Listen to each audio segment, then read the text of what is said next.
పేతురు, మీరు మారుమనసు పొంది పాపక్షమాపణ నిమిత్తము ప్రతి వాడు యేసుక్రీస్తు నామమున బాప్తిసం పొందుడి. అప్పుడు మీరు పరిశుద్ధాత్మ అను వరము పొందుడు. ఈ వాగ్దానములు మీకును మీ పిల్లలకును దూరస్తులందరికీ, అనగా ప్రభు అయిన మన దేవుడు తన యొద్దకు పిలిచిన వారందరికీ చెందునని వారితో చెప్పాడు. చాలు. 39వ వచనం చదువుకున్నాం. ఓకే, 37వ వచనంలో లాస్ట్ వారం మరి వచనాన్ని జ్ఞాపకం చేసుకున్నాం. దానికి ముందుగా నిర్గమకాండం నుండి 3వ అధ్యాయం నుంచి కొన్ని విషయాలు మీతో పంచుకోవడం జరిగింది. దైవజనుడైన మోషేను గురించిన సంగతులు. దేవుడైన యెహోవా ఐగుప్తులో ఉన్నటువంటి తన ప్రజలను, వారి యొక్క స్థితిని గతిని చూసి వారి మొరలు విని పరలోకం నుంచి దిగి వచ్చాడు. ఎక్కడ దిగి వచ్చాడు? మోషే ఉన్న స్థలానికి దిగి వచ్చాడు, హోరేబు పర్వతానికి దిగి వచ్చాడు. ఇప్పుడు ఇశ్రాయేల్ ప్రజలు ఎక్కడ ఉన్నారు? ఐగుప్తులో ఉన్నారు. మోషే ఎక్కడున్నాడు? మిద్యాన అరణ్యంలో ఉన్నాడు. దేవుడు ఎవరి మొర విని ఎవరి దగ్గరికి వచ్చాడు? తన జనుల మొర విని, ఇశ్రాయేల్ ప్రజల మొర విని ఐగుప్తులోకి రాలేదండి, ఇశ్రాయేల్ ప్రజల దగ్గరికి రాలేదు. తన ప్రజల మొర విని సేవకుని దగ్గరికి వచ్చాడు దేవుడు. గుర్తుందా? ఈ విషయాలు గుర్తున్నాయి? పోయిన వారం ధ్యానించు. ఒక విశ్వాసి ప్రార్థన చేస్తే, ఈ లేఖనం ప్రకారం మనం ఆలోచన చేస్తే, దేవుని ప్రజలు ప్రార్థించినప్పుడు దేవుడు సేవకుని దగ్గరికి వచ్చి చెప్తుంది, ఐగుప్తులో నా ప్రజలు బాధను అనుభవిస్తున్నారు, నేను వెళ్ళి నా పక్షంగా వెళ్ళి ఫరోతో మాట్లాడాలి, నా ప్రజల్ని తోడుకొని నా ప్రజల్ని విడిపించుటకు నడిపించుటకు నేను దిగి వచ్చాను అన్నాడు. కానీ వచ్చి మళ్ళీ మోషేని నువ్వే నడిపించాలి. కాబట్టి దేవుని బిడ్డలు గుర్తుంచుకోవాల్సింది ఏంటంటే, దైవ సేవకుడు అంటే మనకి అవసరం లేదు, ఆయన లెక్క మనకేమో ఆయనతో సంబంధం లేదు అని సోలో బతుకుతారు కొంతమంది. సోలో కాబట్టి ఆ సోలో అనేది సంఘంలో ఉండదు. సంఘం అనేది శరీరం. నీ ఒంటరిగా చేయడానికి కాదు. దేవుడు సంఘం కొరకు రాబోతున్నాడు, సంఘం కొరకు ప్రాణం పెట్టాడు, సంఘం కొరకే రాబోతున్నాడు. గుర్తుంచుకోండి. కాబట్టి సేవకునితో సంఘానికి, సంఘానికి సేవకునికి సంబంధం దేవుడు పెట్టాడు అంతే. సేవకుని మాట వినాలి, సేవకుడు చెప్పింది చేయాలి. సేవకుడికి దేవుడు ఏం చెప్పాడో, ఆయన దర్శనం ఏందో, ఆయన పిలుపు ఏందో సంఘం ఏకీవించాలి అంతే. ఇంకా మాట్లాడడానికి లేదు. ఓకేనా? అది గుర్తుంచుకోండి. అది గుర్తుంచుకుంటే ఆ క్రమంలో మీరుంటే ఖచ్చితంగా దేవుడు మీ కొరకు ఏ సేవకుని పంపాడో, ఆ సేవకునికి మిమ్మల్ని అప్పగించాడో ఆ విధానాలు మీరు గుర్తుంచుకుంటే ఖచ్చితంగా ఆ విధానంలో మీరు నడిపించబడతారు. దేవుడు ఏది చెప్పినా ఏది చేసినా విశ్వాసికి సేవకుని గురించి, సేవకునికి విశ్వాసం గురించి చెప్తాడు. దేవుడు ఏది దాచిపెట్టాడు. ఆ కమ్యూనికేషన్ అనేది విశ్వాసులు బిల్డప్ చేసుకోవాలి. ఖచ్చితంగా ఆ కమ్యూనికేషన్ గ్యాప్ రాకుండా చూసుకోవాలి. దైవ సేవకులతో చెప్పకుండా ఏమి దాచిపెట్టలేదు. ఒకవేళ సేవకులకు సంబంధం లేదు అని అంటే, నేను దేవునికి మాట వింటాను, దేవునికి ప్రార్థన చేస్తాను, దేవుడే నాకు అన్ని, దేవునికి నేను చెప్పుకుంటాను అంటే దేవుడు సేవకుని నీ కొరకు నియమించాల్సిన అవసరం లేదు. ఆ సేవకుని ద్వారానే సమస్తాన్ని దేవుడు చేస్తాడు, సేవకునికి అప్పగించాడు. కాబట్టి విశ్వాసి సేవకుని సంరక్షణలో, దేవుని యొక్క కాపుదల్లో, దేవుని యొక్క ఆధీనంలో ఖచ్చితంగా ఉండాలి. చాలా మంది తెలియదు ఏంటంటే, సేవకుని మాట వింటే దేవుని మాట విన్నట్టు.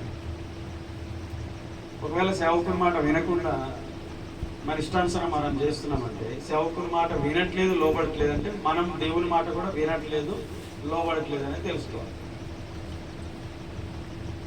ఆ విషయాలు మనం గుర్తుంచుకోవాలి. ఓకే, కొత్త నిబంధనలో మనం కొత్త నిబంధన సంఘం, ఆదిమ సంఘం అంటారు. మనం ఆధునిక సంఘం. కానీ మన ముందున్నటువంటి సంఘము ఎవరైతే ఉన్నారో కొత్త నిబంధన సంఘం, యేసుక్రీస్తు రక్తము చిందించి మరణించి తిరిగి లేచిన తర్వాత ఆయన కట్టబడిన సంఘం, ఆయన ద్వారా మొట్టమొదటిగా స్థాపించబడిన పరిచర్య, అపోస్తలుల ద్వారా వచ్చినటువంటి ఆ యొక్క ప్రజలు రక్షణకు నడిపించబడిన ఆ సంఘము ఏ విధానాలైతే దేవుడు ఏ పద్ధతులైతే వారికి చెప్పాడో, వారు ఏ మార్గంలో ఎలాగైతే నడిచారో అది ఈరోజు సంఘం అనుసరించాలి. మనం అది పక్కన పెట్టేసి దేవుణ్ణి నమ్ముకున్నామని చెప్పేసి మనము సంఘము, సంఘ పద్ధతులు, సంఘంలో ఉన్న క్రమాలు, సంఘంలో ఉన్నటువంటి ఈ సహవాసము, ప్రార్థన కావచ్చు, రొట్టె విరుచుట కావచ్చు, సహవాసం కూడుకొనుట కావచ్చు, లేకపోతే అపొస్తలుల బోధ వాక్యమే కావచ్చు, ఇవేవి మనం పట్టించుకోకుండా మనం దేవుని నమ్ముకున్నాం, మన ఇంట్లో ప్రార్థన చేసుకుంటాం, మనకు దేవునితో సంబంధం ఉంది అని అనుకుంటే మాత్రము యేసయ్య రాకడలో ఆయన సంఘంతో మనము ఆయన సంఘంలో ఎత్తబడకుండా విడవబడతాం. కాబట్టి ఆదిమ సంఘం మనం ముందు నడిచిన పితరులు ఎలాగైతే వారు జీవించారో ఆ విధానం మనం ఖచ్చితంగా నడవాలి. ఆమేన్, హల్లెలూయా. మనం 39వ వచనం వరకు చదువుకున్నాం. 37వ వచనంలో పోయిన వారం చదివిన మాట ఏంటి? 37వ వచనం, ఈ మాట విని హృదయంలో నొచ్చుకొని సహోదరులారా మేము ఏం చేయాలి అన్నారు. ఏ మాట విని నొచ్చుకున్నారు హృదయంలో? మనమైతే ఎవరైనా ఏదైనా మాట అంటే నొచ్చుకుంటాం కదా, అది లోక సంబంధంగా. ఆమె ఇలా మాట్లాడితే నేను నొచ్చుకున్నాను, బాధపడ్డాను అని చెప్తా ఉంటాం. కానీ నిజంగా దేవుడు మాట్లాడితే కూడా నొచ్చుకుంటారా? మనుషులు మాట్లాడితేనే నొచ్చుకుంటారా? దేవుడు మాట్లాడితే నొచ్చుకోరు ఖచ్చితంగా. దేవుడు అన్నాడు, నా మాట అగ్ని వంటిది కాదా, బండలను బ్రద్దలు చేయి శుద్ధి వంటిది కాదా? అవునా కాదా? దేవుడు చెప్తున్నాడు, బండలను బ్రద్దలు చేయి శుద్ధి. శుద్ధితో కొడితే బండ, బండ దేనికి సాదృశ్యం? శుద్ధి దేనికి సాదృశ్యం? బండ మన హృదయానికి సాదృశ్యం, శుద్ధి దేవుని వాక్యానికి సాదృశ్యం. వాక్యంతో కొడితే హృదయం పగిలిపోవాలి. ఏ హృదయం? బండ లాంటిది నాది మొండి హృదయం. పగిలిందా? మరి అట్టే ఉందా? ఎప్పుడు ఇదే పాట పాడుతాం. మరి పగిలిందా? బండలాగా ఉందా? మొండి హృదయం అంట. మొండి హృదయాలు కూడా ఉంటాయా? బండ హృదయాలు ఉంటాయా? ఉంటాయి. కొన్ని బండలు అసలే పగలవు, కాల్చాలి, శుద్ధితో కొట్టాలి. అది దేవుని పద్ధతి. మలాకి 3వ అధ్యాయం మీరు ఒకసారి చూడండి, దేవుడు ఏం చెప్తున్నాడో. మలాకి గ్రంథం 3వ అధ్యాయం, మత్తయి సువార్తకు ముందుంటుందమ్మా. పాత నిబంధనలు ఇదే లాస్ట్ పుస్తకం. తీయండి, 3వ అధ్యాయం 2వ వచనం చదువుతారా?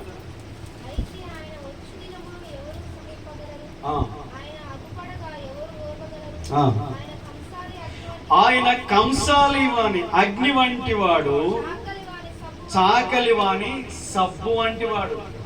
కంసాలి అగ్ని, చాకలి వాణి సబ్బు. ఈ అగ్ని, ఈ సబ్బు ఏం చేస్తాయి? మీరు ఏం చేస్తారు సబ్బుతో? ఒత్తుకుడు ఆహారేసులే. ఎందుకు సబ్బు వాడతారంటే మురికి పోనాయి. మరి అగ్ని ఎందుకు వాడతాడు కంసాలి?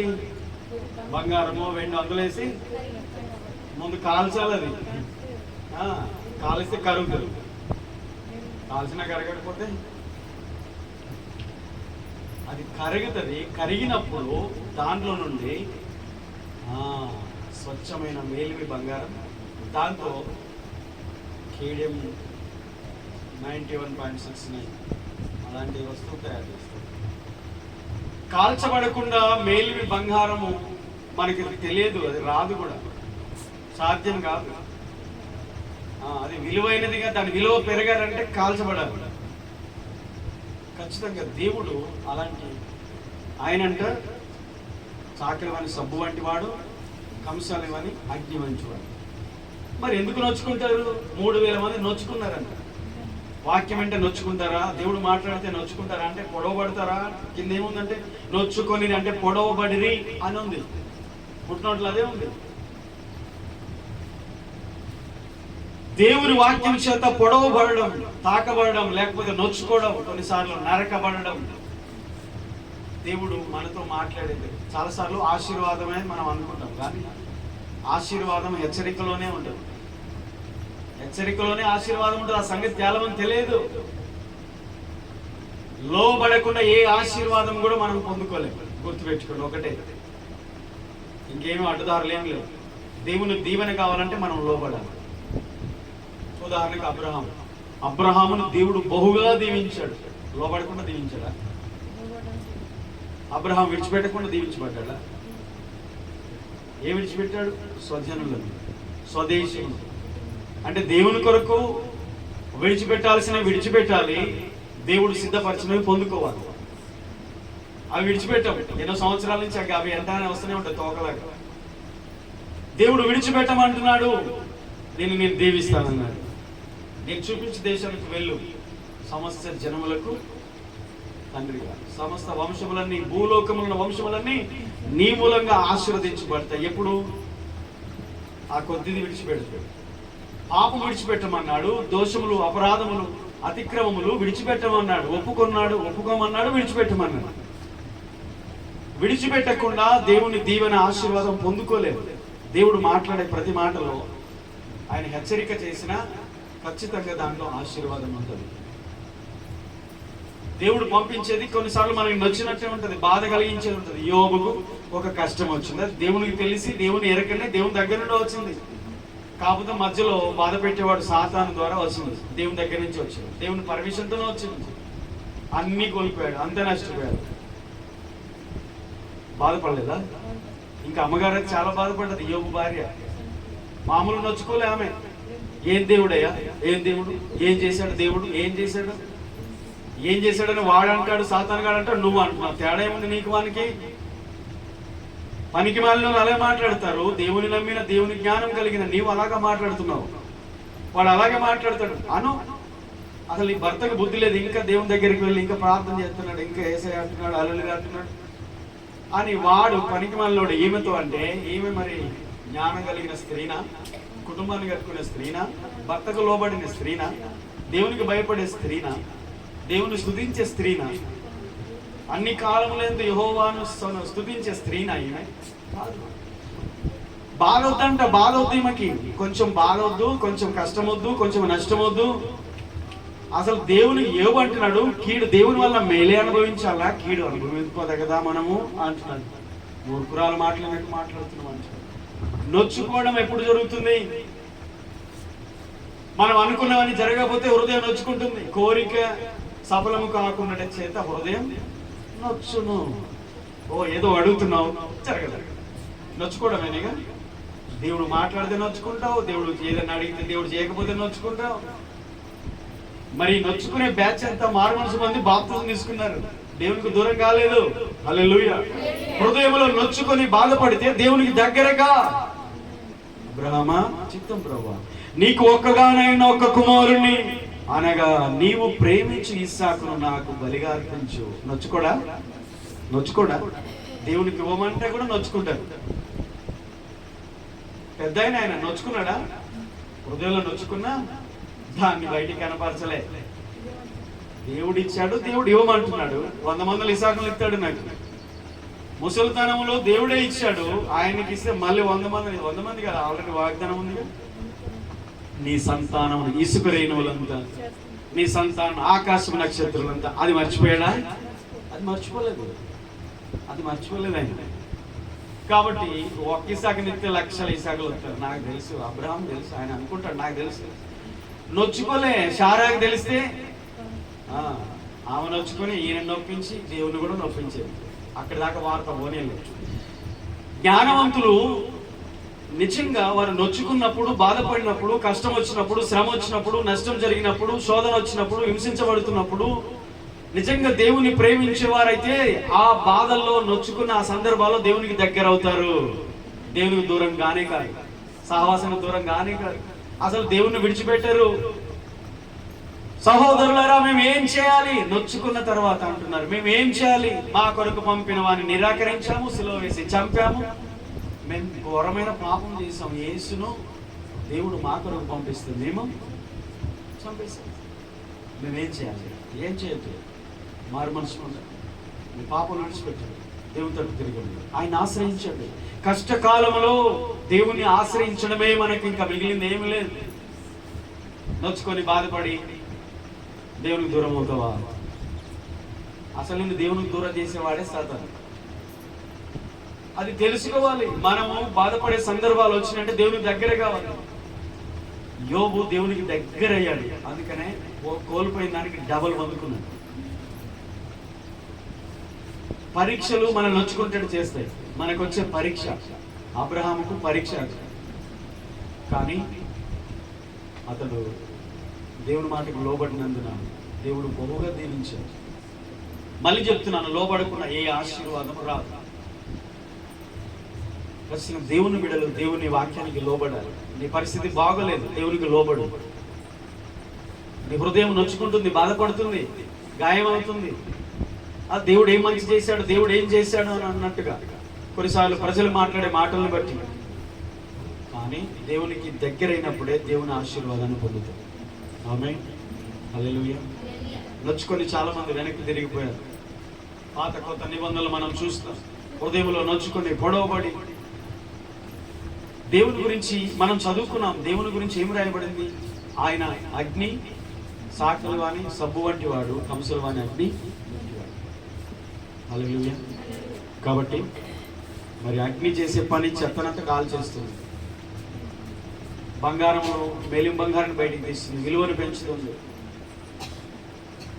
మరి దేవుడు చేసే పని అదే. దేవుడు అగ్నే కదా, కాల్చడా, సరిచేయడా, చెత్తను తీసేయడా, మనలో ఉన్న పాపను తీసేయడా. మరి ఎందుకు నోచుకుంటున్నావు? ఎందుకు వాక్యానికి లోపడవు? ఎందుకు దేవునికి దగ్గర కావు? ఎందుకు సహవాసానికి దూరం అవుతుంది? ఎప్పుడైనా ఆలోచించారా? శుద్ధి చేసే పని చేశాడు దేవుడు. మనం వాక్యం ద్వారా మనం శుద్ధి చేయబడతాం. యేసు రక్తం ద్వారా మనం శుద్ధి చేయబడతాం. పరిశుద్ధాత్మ ద్వారా శుద్ధి చేయబడతాం. దేవుడు మాట్లాడిన ప్రతిసారి మన హృదయం పొడవబడుతుంది, నొచ్చుకుంటుంది. మనలో ఉన్న ఏదైనా అవిధేయత, దేవునికి ఆయాసకరమైనది, హేయమైనది, అసహ్యమైనది ఏమైనా ఉంటే అవి తొలగిపోతాయి. తొలగించుకోవాలి కూడా. దాచిపెడితే వర్ధిల్లరంట. దాచిపెట్టేవాడు వర్ధిల్లరంట. ఒప్పుకొని విడిచిపెట్టేవాడు కనికరం. మరి ఆ పని దేవుడు చేస్తున్నాడు. ఖచ్చితంగా సంఘాన్ని అలాగే చేస్తాడు, అలాగే సిద్ధపరుస్తాడు. చెత్త అంతా ఇంట్లో చేర్చుకో. మనమే చేనులో పండిన చెత్త అంతా పొట్టంతా తెచ్చి ఇంట్లో చేర్చుకోము. మరి అంత పిచ్చోడ దేవుడు? మనందరి పరలోకం చేర్చుకుంటాడు. చెత్త చెదారంతో శుద్ధి చేయాలి. అవసరం లేదా? మనకు అవసరం లేదా చెప్పండి? సంఘానికి అవసరమా లేదా? అవసరం. అప్పుడే మనం దీవించబడతాం. ఆమేన్. అప్పుడే దీవించబడతాం. హెచ్చరిక నాకు వద్దు అని మనం అనుకుంటే మన మలినం అలాగే ఉంటుంది. నన్ను ఉతకొద్దు అంటే బట్టలు, ఆ మురికి అలాగే కంపుంటుంది. మళ్ళీ కట్టుకుంటే మళ్ళీ ఇంకా డబుల్ మురికి అవుతుంది. మళ్ళీ కట్టితే మళ్ళీ మురికి అవుతుంది. వారం రోజులు ఉతకకుండా కట్టండి, తెల్లగా మెరిసిపోతాయి కదా, పట్టుకుంటేనే జిడ్డి. మరి ఉతకొద్దు అని అంటే దేవుడు మనల్ని శుద్ధీకరించుందా? లోబడు. సహోదరులకు మేము ఏం చేయాలన్నారు? లోబడ్డారు. నొచ్చుకొని పొడవబడి మేమేం చేయాలి అని అన్నప్పుడు మారు మనసు పొందండి. మారు మనసు ప్రతివాడు యేసుక్రీస్తు నామములో బాప్తిసం పొందండి. మారు మనసు అనే టాపిక్ మీకు వస్తుంది కనుక మారు మనసు గురించి నేను ఇప్పుడు చెప్పట్లేదు, సమయం సరిపోదు.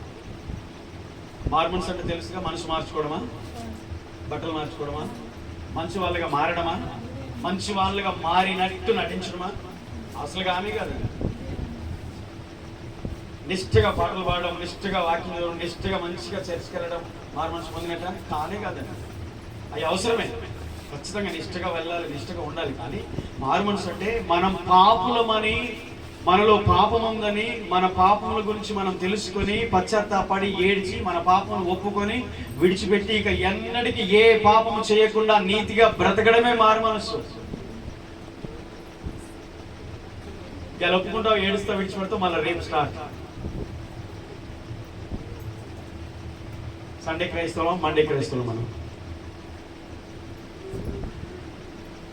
మండే క్రైస్తవం అంటే సోమవారం మండే కదా, రేపు మండే. ఆ మండే కాదు కానీ ఎప్పుడు హృదయంలో మండే క్రైస్తవం, మంట, పరిశుద్ధతను కలిగి బ్రతకడం. ఆమేన్. పాపంతో రాజీ పడకుండా బ్రతకడం. మారు మనసు పొందిన జీవితము ఫలాలను ఇస్తుంది. ఫలములు ఫలములు ఫలములు ఫలములు.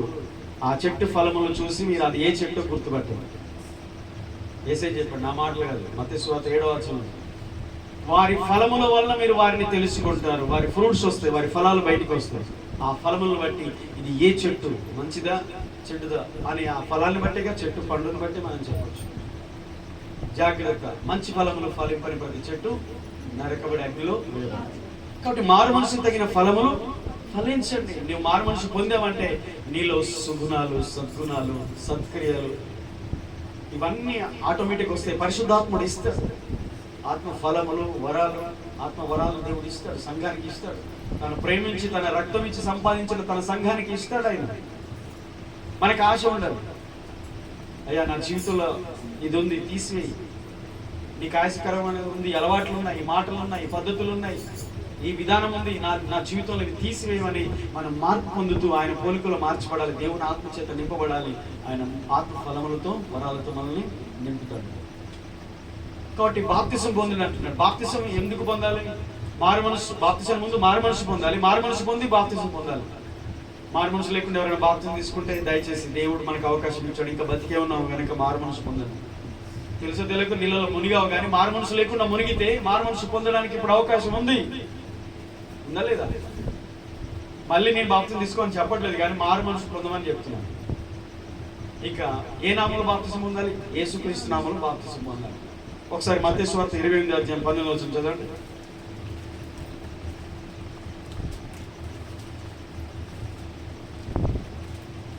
28:19 మత్తయి సువార్త.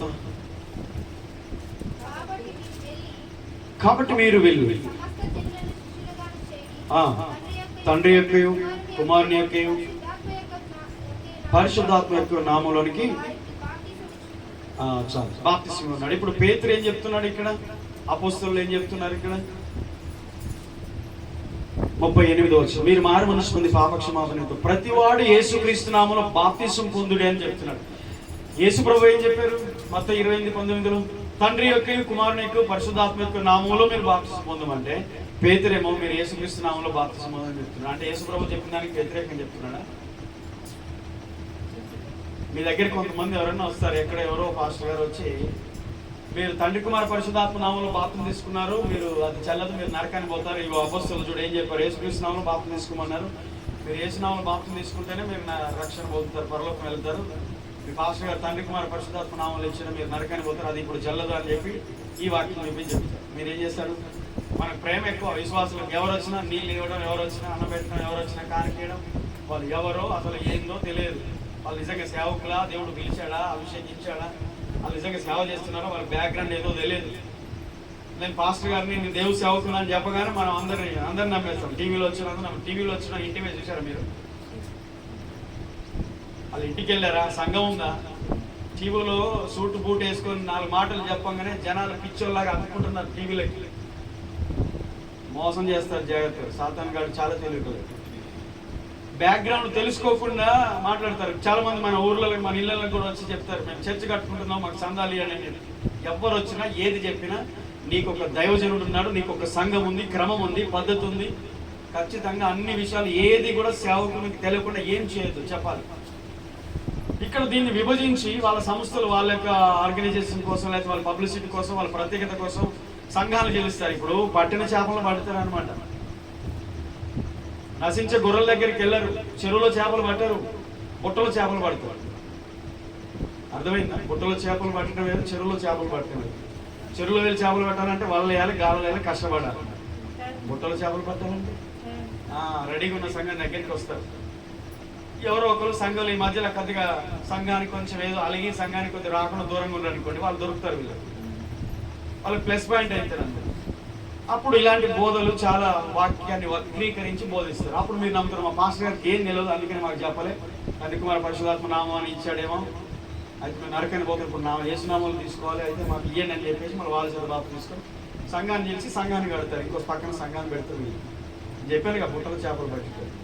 జాగ్రత్త, ఎవరు వచ్చినా సరే మాకు మందిరం ఉంది, సంఘం ఉంది, దైవజనుడు ఉన్నాడు, మాకు క్రమం ఉంది, సహవాసం ఉంది. ఏది ఉన్నా ఆయనకి దేవుడు ఏది ఇచ్చాడో ఆ దర్శనంలో మేము ఉంటాం. ఏ బోధలు మాకు అవసరం లేదు. మాకు వినే బోధ మాకు చెప్పడానికి రెడీగా ఉన్నా వినడానికి మాకే ఓపిక లేదు. మా పాస్టర్ గారు చెప్పేదే వినడానికి మేము టైం ఇవ్వట్లేదు. ఆదివారం ఒక్కసారి కూడా రాం, ఫస్ట్ వారం వస్తే మళ్ళీ వారం రాం. నీ మాట్లాడి వింటామని చెప్పాలి, అవునా? మీకు ఓపిక ఉంటే ప్రతిరోజు గంట వాక్యం చెప్తాం. మీరు వచ్చి వింటా అంటే మేము తెలుసుకోవాలయ్యా, మాకు బైబిల్ ఉంది, ఈ బైబిల్ అంతా మాకు తెలుసుకోవాలని ఆశ ఉంది అంటే మీకు రోజు చెప్పడానికి సిద్ధంగా ఉన్నాను. ఎందుకంటే సంవత్సరాల తరబడి నేర్చుకొని మీరన్నా ఒకరోజు వచ్చి వింటున్నారు, కానీ నేను వారం 4 సార్లు పోయి నేర్చుకుంటాను.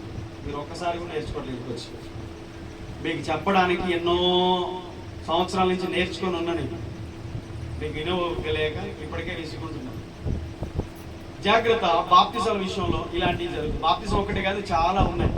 శనివారం ఆరాధన చేయాలి, ఆదివారం చేయొద్దారు. పాత నిబంధనలో వాక్యం విశ్రాంతి దినమున, మరి 7వ రోజు శనివారం కదా అంటారు. ఇప్పుడు తండ్రి కుమార పరిశుద్ధాత్మ అంటే త్రిత్వమా? అసలు ముగ్గురు దేవుళ్ళు లేనే లేరు, మీరు తండ్రి కుమార పరిశుద్ధాత్మనామా అంటారు. అది కూడా చెప్తారు. మీకు సబ్జెక్టులు ఉన్నాయి, కావాలి 21 టాపిక్స్ ఉన్నాయి కాబట్టి అందులో నేర్చుకోవచ్చు. తండ్రి వేరు, కుమారుడు వేరు, పరిశుద్ధాత్మ దేవుడు వేరు, ముగ్గురు దేవుళ్ళు కానీ కాదు, దేవుడు ఒక్కడే. ఒక పెన్నులో 3 రిఫిల్ ఉంటాయి. ఏ సమయానికి ఏ రిఫిల్ కాదు వాడుకున్న పెన్ను ఒకటే. అలాగే తండ్రి తన పని తండ్రి చేశాడు, కుమారుడు చేశాడు, పరిశుద్ధాత్ముడు ఇప్పుడు భూమి మీద ఉన్నాడు, ఆయన పని ఆయన చేస్తున్నాడు. యేసే మన కొరకు ఈ లోకానికి వచ్చి ప్రాణం పెట్టాడు, ఆయన పరలోకానికి వెళ్ళి ఆత్మ పరిశుద్ధాత్మని ఇచ్చాడు, ఆత్మ మనలో నుండి మనల్ని నడిపిస్తున్నాడు. ఓకేనా? ఇప్పుడు ఇక్కడ తేడా ఏం లేదు, కానీ మీరు ఒక్కసారి అక్కడ గమనిస్తే తండ్రి యొక్క, కుమారుని యొక్క, పరిశుద్ధాత్మ యొక్క నామములలోనికి అన్నాడా, నామములోనికి అన్నాడా? అక్కడ బాగా చదివి చెప్పండి. యేసే ఏం చెప్పాడు? తండ్రి యొక్క, కుమారుని యొక్క, పరిశుద్ధాత్మ యొక్క నామములలోనికి అంటే ముగ్గురు దేవుళ్ళు వస్తారు. నామములు అన్నాడా, నామం అన్నాడా? ఆ నామమే యేసు. యేసును రక్షకుడిగా, మెస్సియాగా, దేవుని కుమారుడిగా యూదులు అంగీకరించలేదు. అందుకనే సిలువ వేసి చంపారు. దేవుని కుమారుడిని దైవదూషణ చేస్తున్నాడు. అసలు మీ కొరకే దేవుడు పంపిన వాడు, మీ కొరకు వచ్చిన వాడు నమ్మలేదు, సిలువ వేసి చంపారని ఇక్కడ ప్రసంగం చేస్తున్నారు పేతురు అపోస్తలులు. కాబట్టి ఇప్పుడు యేసు నామమును హైలైట్ చేయాలి. ఫిలిప్పు 2:4-5 వచనాలు కూడా ఉంది. అన్ని నామముల కన్నా పై నామము, ఆ నామం అన్ని నామముల కన్నా పైన. ఆకాశం కింద, భూమి మీద ఉన్న ప్రతి నామములో ఎన్నో నామములు ఉన్నాయి. దేవుళ్ళు, దేవతలు, మనుషులు ఎంతో మంది ఉన్నారు. కానీ అన్ని నామముల కంటే, అందరికంటే ఆయన ఉన్నతమైన స్థానంలో హెచ్చించబడ్డాడు. ఎందుకంటే సర్వలోక మానవాళి పాపముల కొరకు ఆయనే రక్తము గార్చి, ఆయనే ప్రాణం పెట్టి, ఆయన తిరిగి లేచినందున ఆయన నామం అన్ని నామల కన్నా ప్రతి మోకాలు ఆయన నామలు వంగాలి, ప్రతి నాలుక ఆయన్ని ఒప్పుకోవాలి. యేసే ప్రభు అని, యేసే దేవుడు అని, యేసే రక్షకుడు. ఆమేన్. వీరికి ఇంకా గ్రహింపు లేదు. ధర్మశాస్త్రం పట్టుకున్నారు, పాత నిబంధన చదువుతున్నారు, మేము అబ్రాహాము సంతానం అని గర్విస్తున్నారు. వేషధారులు, సున్నం కొట్టిన సమాధులు. వారి కోసం ఆ మాట చెప్పాడు యేసయ్య, పేతురు. యేసు నామము 4:12 అదే ఉంది అపొస్తలుల కాదు 4:12. ఏ నామమున రక్షణ లేదు, మరి ఈ నామమునే రక్షణ. తండ్రి యొక్క, కుమారుని యొక్క, పరిశుద్ధాత్మ యొక్క నామము అంటే యేసు నామమే. ఆ నామములోనే రక్షణ, ఆ నామంలోనే బాప్తిసం. కాబట్టి తండ్రి యొక్క, కుమారుని యొక్క, పరిశుద్ధాత్మ యొక్క నామము అన్న, యేసు నామం అన్న ఒకటే. కన్ఫ్యూజ్ చేస్తారు మిమ్మల్ని, అంతే అబద్ధ బోధకులు వస్తారు. ఓకేనా? రైట్. కాబట్టి ఈ మాట చెప్పి ఈ నామంలో బాప్తిసం పొందండి. పొందితే ఏం జరుగుతుంది తెలుసా? పరిశుద్ధాత్మ. మీరు బాప్తిసం పొందిన పరిశుద్ధాత్మ పొందారా లేదా? నేనైతే 4 నెలల నుంచి మొత్తుకుంటున్నాను, చెప్తున్నాను. 1వ అధ్యాయం స్టార్ట్ చేసామా అపొస్తలుల కార్యం? పరిశుద్ధాత్మను పొందండి. 10 రోజులు అన్నం తినకుండా ఉన్నారు పరిశుద్ధాత్మ కోసం. మరి మనం ఒక్క పూట తినకుండా ఉండలేమైంది చెప్పండి? పరిశుద్ధాత్మ అభిషేకం కొరకు ఒక పూట తిండి పక్కన పెట్టి ఒక పూట ప్రార్థన చేశారా? ఒక 2 గంటలు చేశారా? నిజం చెప్పండి, మీరు చేశారా? 10 రోజులు అన్నం తినకుండా 120 మంది ఏక మనసుతో ఎడతెగక వారి బాధ ఏంటి? ఏం సంపాదించిన లోకంలోనా ఉపవాసం ఉంది? ఉపవాసం లేదు దేనికోసం? ఈ లోకంలో ఉన్న వాటి కోసమా? మరి మనం వాళ్ళకంటే తెలివికల్లో మనకు అవసరం లేదు అనుకుంటాం. మనం జాగ్రత్త. దేవుని ఆత్మ లేకపోతే నువ్వు చివరి వరకు కూడా దేవునిలో నిలబడవు. రానున్న దినాలు గడ్డు పరిస్థితులు. యేసు కొరకు నిలబడే అంత శక్తి మనకు పరిశుద్ధాత్మ వల్లనే కలుగుతుంది. నీకున్న తెలివితేటలు, భక్తి, బుద్ధి, జ్ఞానం ఏవి పనికిరావు. నాకు అంతా తెలుసు అంటే ఏమి తెలియదు. తెలిసిన వాళ్ళు, నాకు అంతా తెలిసిన వాళ్ళు అందరూ కూడా లోకంలో కలిసిపోతూనే ఉన్నారు. నిలబడలేరు యేసయ్య కొరకు.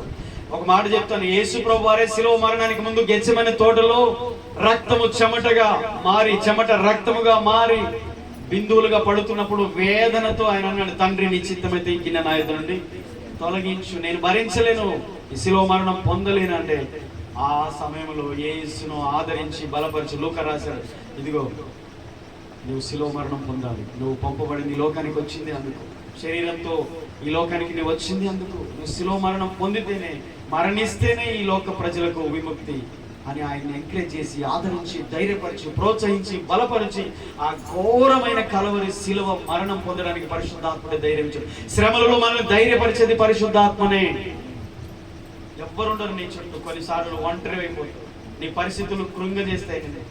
కొన్నిసార్లు దేవుణ్ణి, మనుషుల్ని, అందరిని విడిచిపెట్టి అసలు ఎవరు లేరు నాకు అనే పరిస్థితి, ఫీలింగ్స్ కూడా నీకు వస్తాయి.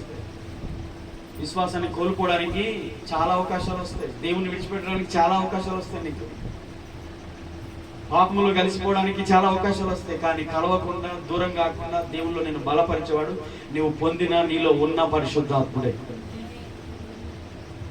పరిశుద్ధాత్మ వాగ్దానం మీరు పొందుతారు. నిజంగా మారు మనసు పొంది నీటి మూలంగా జన్మిస్తే ఆత్మ మూలంగా జన్మిస్తారు, పరిశుద్ధాత్మలో నింపబడతారు. వాగ్దానం ఉంది, ఇది మీకును, మీ పిల్లలకు, మీ దూరస్తులందరికీ చెందుతుంది. మనకు తెలుసు యోవేలు గ్రంథం 2:28 వాగ్దానం ఉంది. ఆల్రెడీ కుమ్మరించబడింది. ఇప్పుడు పరిశుద్ధాత్ముడు ఉన్నాడు. ఆయన త్వరలో మనల్ని తీసివేయబడే కాలం రాబోతుంది. సంఘం ఎత్తబడే సమయం దగ్గరికి వచ్చింది. యేసే రాకడ సమీపంగా ఉంది. క్రైస్తవులు ఇంకా లోకం తట్టు చూస్తున్నారు. ఇంకా లోకం లోతుబారేలాగా సొదొమ తట్టు తిరిగినట్టు కొంత దూరం ప్రయాణం చేసి మళ్ళీ వెనక్కి తిరిగిందామంట. మనం కూడా అంతే. దేవుని నమ్ముకున్నప్పుడు ఎక్కడ భక్తి, ఎక్కడ ఆర్భాటం, ఎక్కడ విశ్వాసం, ఎక్కడ ప్రేమ, 4 రోజులు కాగానే కథం మళ్ళీ లోతుబారేలాగా వెనక్కి తిరగడం.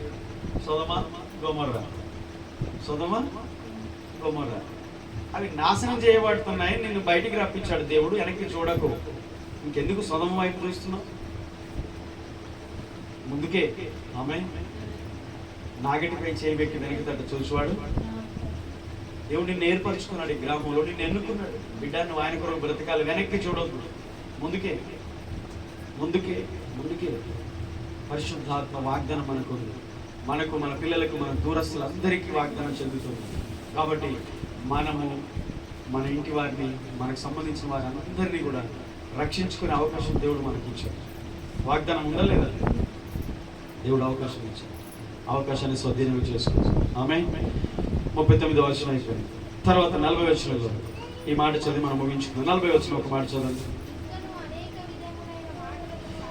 ఇంకను అనేక విధములైన మాటలతో సాక్ష్యం ఇచ్చి మీరు మూర్ఖులకు ఈ తరం వారికి వేరై రక్షణ పొందుడని వారిని హెచ్చరించెను. ఆమేన్. ప్రసంగం అయిపోగానే వారు హృదయంలో నొచ్చుకొని సహోదరులారా మేము ఏం చేయాలి అని అన్నారు. అప్పుడు మీరేమన్నారు? మీరు మారు మనసు పొందండి, మీ పాపక్షమాపణ కొరకు బాప్తిసం పొందండి యేసుక్రీస్తు నామములో, అప్పుడు పరిశుద్ధాత్మ అనే వరాన్ని మీరు పొందుతారు అని చెప్పారు. చెప్పిన తర్వాత ఇంకా అనేక సంగతులు వారికి బోధించాడు. ఎంతమంది ఉన్నారు? 3000కి పైగా ఉన్నారు. 3000 మందికి పైగానే ఉన్నారు. ఈ మాట చెప్పి మూర్ఖులకు ఈ తరం వారికి వేరే రక్షణ పొందండి. హల్లెలూయా. వేరే రక్షణ పొందాలంటే వేరు కాకుండా కూడా రక్షణ పొందుతారా? అసలు ఎప్పుడైనా ఆలోచించారు మీరు?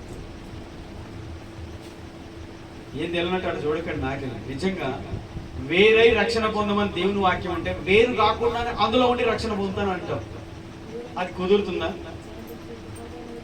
రక్షణ పొందుతా, బాప్తిజం పొందుతా, కానీ అందులోనే ఉంటా. ఈ వాక్యానికి విరుద్ధమా కాదా? దేవుని వాక్యం ఏం చెప్తుంది? ఎప్పుడైనా ఆలోచించారా? వేరే రక్షణ పొందండి. వేరు కాకుండా నువ్వు రక్షణ పొందలేవు. పొందిన అది రక్షణ కాదు. ఆ రక్షణ నిలబడదు, నిన్ను పరలోకం చేర్చదు. నువ్వు వేరు కావాలి ఫస్ట్. ఏ తరం అంట? ఇది ఏ తరం అంట? ఆ కాలంలో అది ఏ తరం అంట? మొదటి శతాబ్దంలోనే అపోస్తల కాలంలో అది ఏ తరం అని చెప్తున్నాడు? మూర్ఖులకు తరం. అంతేనా? అంతేనా కాదు? మరి 2000 సంవత్సరాల క్రితమే మూర్ఖతరం ఉంది భూమి మీద. మరి ఇప్పుడు ఇంతోడు ఇంటికి పోయి సిగరెట్ తాగుతున్నాడు. ఇంతోడు వాడు 2-3 క్లాసే సిగరెట్ తాగుతున్నాడు. ఎవరు చెప్పాడు? ఏం తరం? ఏం తరం? తల్లిదండ్రులు నేర్పారా? స్కూల్లో టీచర్ నేర్పాడా? మరి ఏ తరం ఇది? ఇది ఏ జనరేషన్ ఇది? చూడండి, పాపం చుట్టూ ఉంది. మనం పిలవకుండానే వస్తుంది, ఆహ్వానించకుండానే ఆటుకుంటుంది. ఇంకా ఏసై చెప్పిన మాటలు చాలా ఘోరంగా ఉన్నాయి. యేసుప్రభువు వారు చెప్పిన ప్రతిదీ నరకం, పరలోకం గురించి చెప్పాడు. పరలోక మర్మాలు ఉపమాన రీతిగా చెప్పాడు. మనకేదో అనుకుంటాం, పాత నిబంధనలో 10 ఆజ్ఞలు, కొత్త నిబంధన కోసం 2 ఆజ్ఞలైనాయి. ఫస్ట్ 5 మంది దేవుని, 2 5 మనిషి. ఆ 2 ఆజ్ఞలు అంటే నీ దేవుని ప్రేమించు, నీ పొరుగువాన్ని ప్రేమించు, అంతే. అయినా నాకు అన్ని తెలుసు, చిన్నప్పటి నుంచి చేస్తున్నానంటే ఇంకా నీకు ఇంకా కొదువుగా ఉంది, నీకు ఇంకా ధనాపేక్ష ఉంది, లోకాశ ఉంది, నువ్వు బహుఆస్తి గలవాడు, నా ఆస్తి అమ్మి బీదలకి ఇచ్చి నన్ను వెంబడించమంటే మూతి ముడుచుకొని పోయాడంట, వ్యసన పడుతూ పోయాడంట.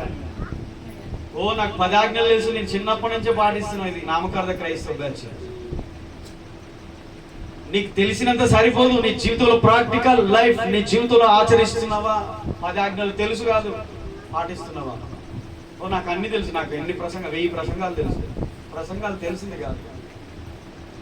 ఓకే, నాకు నేను చెప్పుకోవాలి, నేను చెప్తున్న వాక్యం చెప్పడం కాదు, నా జీవితంలో ఫస్ట్ అది అటు చెప్పేటప్పుడు ఇటు చెప్పుకోవాలి.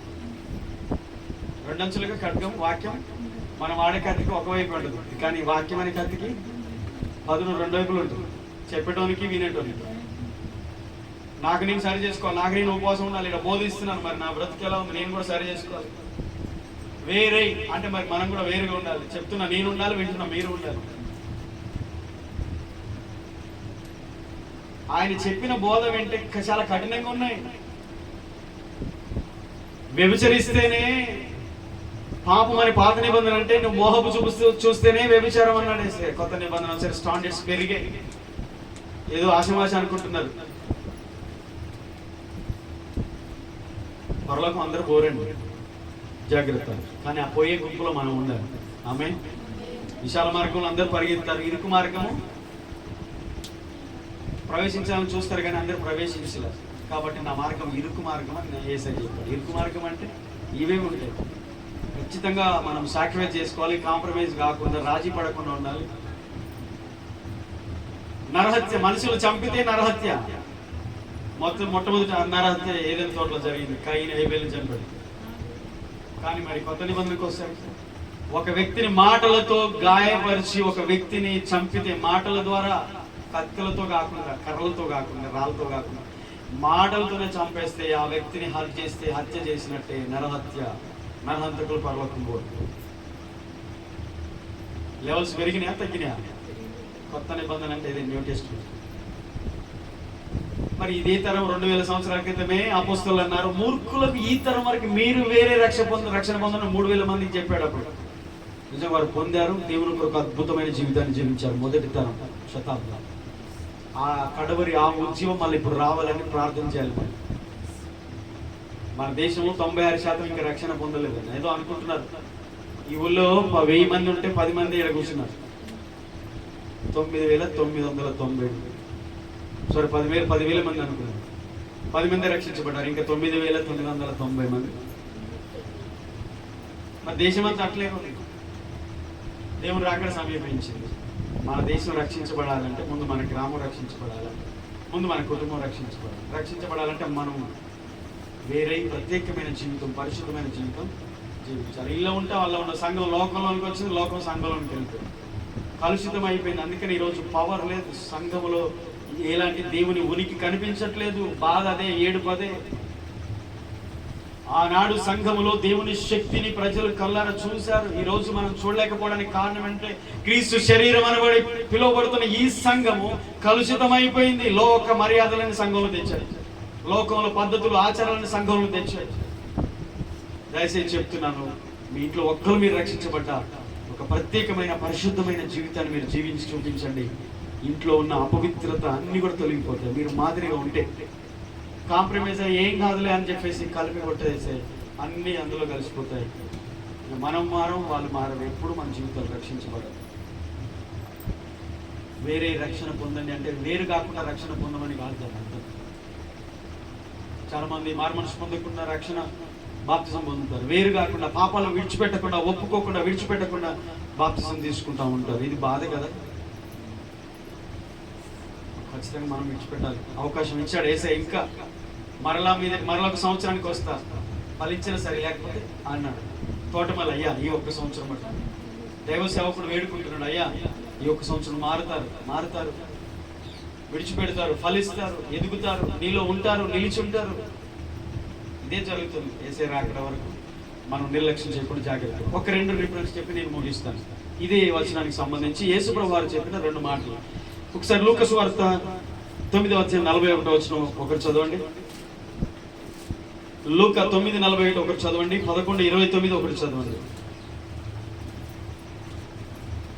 లూకా సువార్త 9:41, 11:29 చదవండి. అందుకు యేసు విశ్వాసం లేని మూర్ఖతరము వారలారా, నేను ఎంతకాలం మీతో. సరే, ఇక్కడ సందర్భం ఒకటి. ఒక తండ్రి కుమారుని బాగా తీసుకొచ్చాడు. శిష్యుల దగ్గరికి వస్తే వారు దాన్ని ఎల్లగొట్టలేకపోయారు. తర్వాత తండ్రి వచ్చి కుమారుని పక్షంగా యేసుని వేడుకుంటాడు. ఆ కుమారుల్లో ఉన్న దయ్యాన్ని వెళ్ళగొడతాడు. తర్వాత కుమారుడు బాగవుతాడు. సరే, శిష్యులకు ఇచ్చిన హెచ్చరిక, అక్కడ ఉన్నటువంటి విశ్వాసులకు ఇచ్చిన హెచ్చరిక కావచ్చు. ఈరోజు మనం తీసుకోవాలి. తరం ఏ తరం అంటే అది విశ్వాసం లేని మూర్ఖ తరం. ఎంత మాట అన్నాడు చూడండి. విశ్వాసం లేని మూర్ఖ తరము వారలారా, నేను ఎంతకాలం సహించాలి అంటే చూడండి, ఈ తరము విశ్వాసం లేని తరం. గుర్తుపెట్టుకోండి, దేవుని అంత విశ్వాసం ఉంచదు. మీరు ఉంచారు, ఆ విశ్వాసాన్ని కాపాడుకోండి. మీలో ఉన్న విశ్వాసాన్ని కూడా తీసేస్తారు లోకమైనా, మనుషులైనా, వ్యక్తులైనా, శక్తులైనా. మీలో ఉన్న కొద్ది గొప్ప విశ్వాసాన్ని కూడా పాడు చేస్తుంది. ప్రతిరోజు మీ విశ్వాసాన్ని కాపాడుకోండి, లేదంటే పోతుంది. 4 రోజుల వెనక నువ్వు కూడా చర్చ మానేస్తావు. అది దేవుని విడిచిపెట్టే పరిస్థితి ఎందుకు వస్తుందంటే విశ్వాసం లేకపోవడం. ఎందుకు విశ్వాసం కోల్పోతున్నారంటే మనుషులో, పరిస్థితుల్లో, ఇబ్బందులు, శ్రమలో, రోగాలు ఏదో కావచ్చు. ఏది వచ్చినా దేవుని నుండి మనల్ని ఏది ఎడబాప నేరదు అనే ఒక రాజీ పడిన జీవితం నువ్వు జీవించాలి. లోకము విశ్వాసం లేని లోకం, విశ్వాసం లేని తరం, మూర్ఖులకు విశ్వాసం లేని తరం అట. అవిశ్వాసులు నోబహు అడగడుతున్నప్పుడు విశ్వాసంతో మాట్లాడారా చుట్టూన్న వాళ్ళు? నువ్వు చర్చికి వెళ్తున్నప్పుడు విశ్వాసంతో మాట్లాడతారా? పో బిడ్డ పో, దేవుని నమ్ముకో అంటారా నిన్ను? నీ విశ్వాసాన్ని పాడు చేస్తారు. ఓడను కడుతున్న 120 సంవత్సరాలు ఎగతాళే చేశారు, అవిశ్వాసంగా మాట్లాడారు. విశ్వాసం లేని మూర్ఖతరం. ఇప్పుడు ఇంకా డబల్ అయింది. డిస్టర్బెన్సే. దేవుని నువ్వు ప్రార్థన చేయాలన్నా నీకు ఆటంకం, దేవుని సరికి వెళ్ళాలన్నా ఆటంకం. మరి ఆటంకపరిచే వాళ్ళ లేకపోతే మనల్ని మనం ఆటంకపరుచుకుంటున్నామా?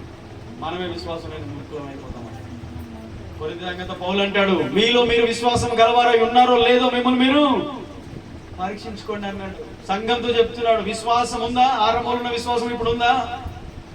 దేవుని పట్ల నీకున్న విశ్వాసము ఈ రోజు వరకు అలాగే ఉందా? పెరిగిందా? తగ్గిందా? పోయిందా? అటు పోకుండా ఇటు పోకుండా అట్లే ఉందా? లూకా 11:29. మరియు జనులు గుంపుగా కూడినప్పుడు ఆయన ఇలాగ చెప్పసాగిందంట. ఏం చెప్తారు? అదే 11:29 చూడండి. ఈ తరము వారు దుష్ట తరము వారయ్యుండి సూచక క్రియను అడుగుచున్నారు. సరే, యోనాన్ని గురించిన సూచక క్రియ తప్ప వీరికి ఇంకేం సెట్ కాదని చెప్తున్నాడు. సందర్భం ఒకటి. కానీ అసలు ఏ తరం అంటున్నాడు? దుష్టతరం. ఇంతకుముందు ఏమన్నాడు? మూర్ఖులకు మూర్ఖతరం కాదు, అవిశ్వాసులైన తరం మూర్ఖతరం. ఇదేమో దుష్టతరం అంటే అదే సందర్భం. ఆ దినాల్లోనే ఏం పేరు పెట్టాడు యేసయ్య? మూర్ఖులకు అవిశ్వాస తరం అని పెట్టాడు, దుష్టతరం అని పెట్టాడు. ఇంకా రిఫరెన్స్ చాలా ఉన్నాయి. ఇంకొకటి వ్యభిచార తరం. ఇది వ్యభిచారం ఎక్కువ జరుగుతుంది భూమి మీద ఇప్పుడు. ప్రజెంట్ అన్ని పాపాలకెల్లా వ్యభిచార పాపం ఎక్కువ జరుగుతుంది ఇప్పుడు. దేవుని ఉగ్రత కొంచెం ఓపిక పడుతున్నాడు ఆయన, అంతే. బీ కేర్ఫుల్ సంఘమా, పవిత్రతను పరిశుద్ధతను కాపాడుకోండి. పవిత్రతను పరిశుద్ధతను సంఘం కాపాడుకోవాలి. క్రీస్తు భార్య మనమే. వ్యభిచార తరం పేరు పెట్టాడు యేసయ్య. దుష్టతరం, దుష్టతరం. ఇప్పుడు చెప్పండి, ఈ తరము యేసయ్య చెప్తున్నాడు, ఇక్కడ అపొస్తలులు చెప్తున్నారు. యేసయ్య చెప్పిందే కదా. దుష్టతరము, మూర్ఖులకు అవిశ్వాసులైన మూర్ఖతరము, వ్యభిచార తరము. కాబట్టి పేతురు, అపొస్తలులు అన్నారు, ఈ మూర్ఖతరం నుంచి వేరే రక్షణ పొందండి, వదిలేద్దాం. గతించిన కాలము చాలు, ఫుల్ స్టాప్ పెట్టేయండి అంతే. దేవునికి లోబడిన ఏ జీవితమైనా దీవించబడుతుంది. నిజంగా ఆ తరంలో కొన్ని కోట్ల మందిలో అసలు నోవహు కుటుంబం ఎలాగ రక్షించబడ్డారు ఎప్పుడైనా ఆలోచించారా? ఆపోజిట్ గా జీవించాడు ఆయన, లోకానికి ఆపోజిట్ గా జీవించాడు అంతే. అంటే దేవుని మాట విన్నాడు, లోపడ్డాడు, లోకానికి ఆపోజిట్ గా జీవించాడు. వాళ్ళు అనుకుంటున్నారు వీడేంద్రో మాతో కలవడు, తిరగడు, తాగడు, తినడు, ఎంజాయ్ చేయడు, అసలు కలవడు. మరి దేవుని బిడ్డలు దేవునికి అనుకూలంగా ఉంటారు కానీ లోకానికి అనుకూలంగా ఉంటారా? హల్లెలూయా. సాతాను ఊరుకోడండి, తెలుసు ఎవరిని ఎక్కడ లాగాలో, ఎక్కడ గుంజాలో, ఎక్కడ పడేయాలో. కాకపోతే పరిశుద్ధాత్మ నింపబడి మనం మెలకువగా ఉండి వాటిలో పడిపోకుండా మనం కాపాడవాలి. లోకంలో ఉన్న వాళ్ళకి వచ్చినట్టు మనకు వస్తాయి, శ్రమలు ఉంటాయి, అనారోగ్యం, బలహీనతలు, సమస్యలు అన్నీ ఉంటాయి. అయినా సరే మనం రాజీ పడకుండా, తల వంచకుండా, మరీ లోక పాపము క్రియలలో పడిపోకుండా జాగ్రత్త పడాలి. ఈ తరం నుంచి వేరే రక్షణ పొందండి. ఆమె ఈ మాటలు విన్న తర్వాత వాళ్ళు సరెండర్ అయిపోయారు. కింది వచనాలు చదివితే ఆ దినమున ఇంచుమించు 3,000 మంది రక్షణ పొందారు.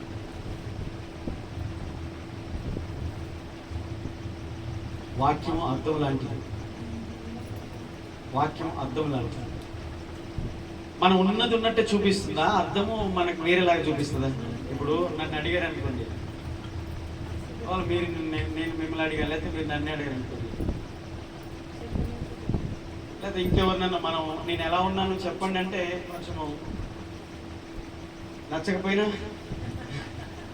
మంచిగా ఉన్నాను చెప్తాను. కానీ దేవుడు అలా మొహమాట పడండి. వాక్యం అర్థం మనం ఎలా ఉన్నామో అలా చూపిస్తుంది.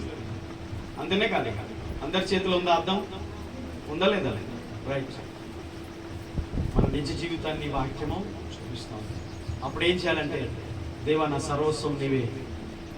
దావీదు అంటాడు, నన్ను పరిశీలించు, పరీక్షించు, నన్ను పరిశోధించు, నాలో నీ కాయస్కర మార్గం ఉన్నదేమో చూడు, తీసివేయు. అసలు ఎంత అసలు ప్రార్థన, యథార్థమైన ప్రార్థన ఎప్పుడైనా మనం చేసామో లేదు? దేవా నాలో నీ కాయస్కరణ మార్గం ఏదైనా ఉందా చూడు అని అంత ప్రార్థన శక్తి, అంత స్థాయికి మనం ఎదగాలి. ఖచ్చితంగా మా అందరి జీవితంలో నన్ను కూడా కలుపుకుంటున్నాను, దయచేసి గమనించండి. మనము పర్ఫెక్ట్ కాలే, పరిపూర్ణం అవుతాం. దేవుడు రాబోతున్నాడు, ఆయన వచ్చినప్పుడు మనం అందరం పరిపూర్ణం అవుతాం, సంపూర్ణ సిద్ధి పొందుతాం. ఏ లోపం ఉన్నా మనం దేవుని అడగాలి, దేవా నాకు చూపించు. మనం అలాగుండి, మరి ముఖ్యం ఈ వాక్యం మళ్ళీ చదవం. ఇప్పుడు చదివామంటే మళ్ళీ వారం ఈ వాక్యం చదవం, దాటి వెళ్ళిపోతూనే ఉంటాం, అపోస్తల కార్యం ముందుకు వెళ్తూనే ఉంటాం. సందర్భం వచ్చింది కాబట్టి చెప్తున్నాం. 3,000 మంది ఎలాంటి షాట్లు, వాళ్ళు ఎలాంటి వాక్యం మాటలు, అగ్ని చాకలి అని సబ్బు బండలను బద్దలు చేసి సుత్తే, మరి అదే వారికి ఉపయోగించింది. దేవుడు మారదు, దేవుని పద్ధతులు మారవు, మన పద్ధతులు మారుతాయి. ఆయన పద్ధతి ఒకటే, అప్పుడు ఎలా కొట్టాడో ఇప్పుడు అలాగే కొడతాడు, అప్పుడు ఎలా శిక్షించాడో అలా. కాకపోతే అప్పుడున్న లోకం నీళ్లతో నాశనం, ఇప్పుడున్న లోకం అగ్నితో నాశనం చేయదు. కానీ దేవుని పరిశుద్ధాత్మ అప్పుడు మాట్లాడిన దేవుడే అపోస్తలుల నుండి వారితో మాట్లాడి ఇప్పుడు మనతో మాట్లాడు. కాబట్టి మనం ఏం చేయాలి? వేరు కావాలి. హల్లెలూయా. అవిశ్వాసంతో విచ్చోడుగా ఉండదు. దయచేసి ఒక్క వచనం చదవండి, నేను అది మిస్ అయిపోతున్నాను. ఒక్క వచనం చదవండి. 2 కొరింథీ 6వ అధ్యాయం 14వ వచనం 17వ వచనం, అది ఒకటి చదవండి. 2 కొరింథీ 6వ అధ్యాయం 14-15 వచనం మీరు చదవండి ఒకసారి. ఎవరైనా తీసిన వాళ్ళు చదవండి. మీరు అవిశ్వాసులతో జోడుగా ఉండకుడి, నీతికి దుర్నీతితో ఏం సంగత్యం, వెలుగునకు చీకటితో ఏమి పొత్తు, క్రీస్తుకు బెలియాలుతో ఏమి సంబంధం, అవిశ్వాసితో విశ్వాసికి హాలెక్కడిది, దేవుని ఆలయమునకు విగ్రహములతో పొందిక ఏమి పొందిక, మన జీవనం గల దేవుని ఆలయం. ఇక్కడ మాట చెప్పండి, వేరే రక్షణ పొందిన అనే మాటలో సంఘానికి దైవజనుడు చెప్పిన ఈ సందర్భాన్ని జ్ఞాపకం చేస్తుంది. విశ్వాసులు అవిశ్వాసులతో జోడుగా ఉండొద్దు, ఇది ఎప్పటికైనా ప్రమాదం. పాత నిబంధన సంఘాన్ని చూశాం, అరణ్యంలో వెళ్తున్నప్పుడు వారు కొన్ని అన్ని దేశాలు కూడా వెళ్ళారు. మోయాబీలు, అమ్మోనీయులు, కొన్ని దేశ ప్రజలు పరిచయమయ్యారు. వారితో కలిసి అవిశ్వాసులతో జోడుగొండి వారి అలవాట్లు నేర్చుకున్నారు. అన్ని జనుల అలవాట్లు వారికి ఉరిగా మారాయి. అక్కడే వ్యభిచారం స్టార్ట్ అయింది, అక్కడే విగ్రహారాధన స్టార్ట్ అయింది, అక్కడే అల్లరి, తాగుడు, తిండి, డాన్సులు, ప్రోగ్రాములు అక్కడే స్టార్ట్ అయింది. ఇంకొక చోట రాశాడు, ఆ రోజు అరణ్యంలో కొన్ని వేల మంది చనిపోయారు. ఇక్కడ ఏం చెప్తున్నాడంటే వేరే రక్షణ పొందుడంటే మనం ఈ లోకంలో ఉంటాం, పైన గాలిలో మేడలు కట్టుకొని ఎక్కడ ఉండలేము, లోకంలో ఉంటాం, కానీ లోక మాలిన్యం అంటకుండా బ్రతకాలి. ఆమేన్, హల్లెలూయా. ఇహలోక మాలిన్యం అంటకుండా బ్రతకడమే దేవుని పిల్లల ప్రథమ కర్తవ్యం. పవిత్రురాలైన కన్యకనే పరమ పురుషుడు వివాహం చేసుకుంటాడు, మలినమైన కన్యకను కాదు. సంఘం పవిత్రతలో ఎదగాలి. గత జీవితం గతం వేరు. గతంలో ఉన్నట్టు అవిశ్వాసులతో జోడుగొనడం, అవిశ్వాసులతో కలిసిపోవడం, అవిశ్వాసులతో విజోడుగొనడం అది ఘోరమైన పాపానికి దారితీస్తుంది. నీతితో దుర్నీతితో నీతికి సాంగత్యం ఏంటి? దేవుని నీతి పొందిన మనము ఇంకా లోక నీతి, దుర్నీతి ఉంది, ఆ నీతితో మనకు సాంగత్యం ఉండొద్దంట. ఇంకేమంటున్నాడు, వెలుగునకు చీకటితో ఏమి పోతూ అసలు సంబంధం ఉందా? కలుస్తాయా? వెలుగు వచ్చిందంటే చీకటి, వెలుగు పోయినప్పుడు చీకటి వస్తుంది, చీకటి వెలుగు రాగానే చీకటి, రెండు కలిసి ఉండలేవు, అది సాధ్యం కాదు. అసలు ఏం పోతూ అర్థం చేసుకుంటారు అనుకుంటున్నాను. తర్వాత క్రీస్తుకు బెలియాలతో ఏమి సంబంధం? బెలియాలంటే సాతాను. ఇప్పుడు సాతాను పని చేయడం, దేవుని పని చేయడం, సాతాను మాటలు, దేవుని మాటలు. సాతాను ఎలా సాధ్యమవుతుంది? ఇది అలా ఉండడానికి వీలు. పరిశుద్ధ బలలో ఇక్కడ క్రీస్తు శరీరంలో బలలో పాలు పొంది, మరి ఇంకొక దాంట్లో పాలు పొంది, ఇంకొకటి తాగితే, ఇంకొకటి తింటే అర్థం చేసుకోవాలి. కాబట్టి ఇది వేరైన జీవితం ఖచ్చితంగా మనకు అవసరం. అలా లేకపోతే మనకు ఆశీర్వాదమే దీవెన లేదు. మళ్ళీ చెప్తున్నాను, లోబడకుండా ఏ ఆశీర్వాదం లేదు. అసలు పరలోకమే వెళ్ళం మనం. ఏమండి, ఆచార భక్తి చేసినంత మాత్రం లేదో, దేవుడు నమ్ముకున్నంత మాత్రం లేదో, మనకి 4 మాటలు తెలిసినంత మాత్రం కాదు. కానీ దేవుడు ఏం చెప్తున్నాడు? ప్రత్యేకమైన జీవితం జీవించమన్నాడు. నేను పరిశుద్ధుని కనుక మీరు పరిశుద్ధులుగా ఉండండి.